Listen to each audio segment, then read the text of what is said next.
America, Israel आणि इराणमधल्या वाढत्या संघर्षाच्या पार्श्वभूमीवर सर्वसामान्य भारतीयांना आता महागाईचे चटके बसताना दिसतायत। इंडियन ऑइल कॉर्पोरेशननं घरगुती एलपीजी सिलेंडरच्या किमतीत 60 रुपये आणि व्यावसायिक सिलेंडरच्या किमतीत 115 रुपयांची वाढ केलेली आहे। नवीन एलपीजी सिलेंडरचे दर हे तत्काळ लागू झाले असून दरवाढीचा थेट परिणाम हा स्वयंपाकघराच्या बजेटवर, हॉटेल्स, रेस्टॉरंट सारख्या मोठ्या व्यवसायांवर सुद्धा थेटपणे होणार आहे।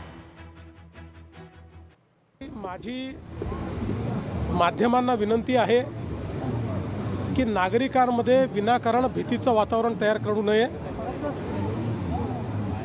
जे काही परिस्थिती आहे ती केंद्र सरकार हाताळते, ती केंद्र सरकार सांगते आहे। विनाकारण वेगवेगळ्या बातम्या दाखवून हे घडणार, ते घडणार, ते घडणार असं सांगून नागरिकांच्या मनामध्ये भीती आणि संभ्रम तयार करणं हे देशाच्या आणि समाजाच्या हितात नाही। आणि काल हेच केंद्र सरकारने देखील स्पष्टपणे सांगितलेलं आहे। गॅस सिलेंडरची 60 रुपयांनी दरवाढ झाल्यानंतर आता सर्वसामान्य नागरिकांच्या महिन्याभराचाच खर्च आता कोलमडून पडल्याचं दिसतंय। सरकारनं केलेली दरवाढ ही अन्यायकारक असून ही दरवाढ तत्काळ थांबवली जावी।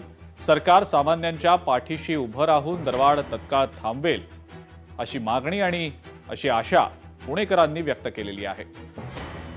आजपासून घरगुती सिलेंडर 60 रुपयांनी वाढ झालेली आहे आणि या सगळ्या विषय बोलण्यासाठी काय पुण्यातील पुणेकर नागरिक आहेत, आपण त्याच्याशी थेट बातचीत करूयात।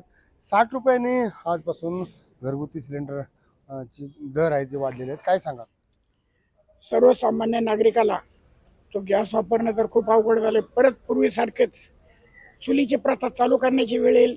दिवसेंदिवस जर अशी महागाईचा भडका वाढत गेला, गॅसचा स्फोट वाढत गेला। आज उद्या मला माझ्या माहितीप्रमाणे कालच एक बातमी आली होती, पेट्रोल सुद्धा 135 रुपयाच्या जवळपास जाण्याची शक्यता नाकारता येत नाही। गॅसचे दर वाढल्यामुळे सर्वसामान्याचं तसं पाहिलं तर आर्थिक जे बजेट होतं ते कोलमडलेलं आहे। कारण गॅसमुळं प्रत्येकाचं महागाई वाढती, नुसता गॅसच नाही वाढत तर प्रत्येक ठिकाणी महागाई वाढली जाते आणि त्यामुळं हे सर्वसामान्य माणूस हा पिचला जातो। खऱ्या अर्थानं या सरकारनं लक्ष देणं गरजेचं आहे की गॅसची किंमत जी घरगुती आहे तीच ते साधारणतः तीच ठेवली पाहिजे।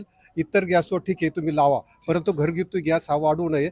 त्यामध्ये सर्वसामान्यांचं बजेट असतं, तर त्यामधून मला असं वाटतं काय अलीकडे काय झालंय सर, की म्हणजे सर्वसामान्य माणसाला जगणंच फार मुश्किल झालेलं आहे। सर्वसामान्य माणसांचा जो खर्च आहे आताचा, एकतर आपण बघताय एवढी बेरोजगारी आहे, म्हणजे भयान अवस्था आहे। म्हणजे घर कसं सांभाळायचं सर्वसामान्य माणसाला प्रचंड मोठा प्रश्न आहे। पगारी बघताय आपण अतिशय छोट्या छोट्या पगारावर आणि त्यातून एवढा मोठा खर्च। तुम्ही चंद्रशेखर भांगे, पुणे। लोकशाही मराठी ऐका, पहा, जागरूक रहा।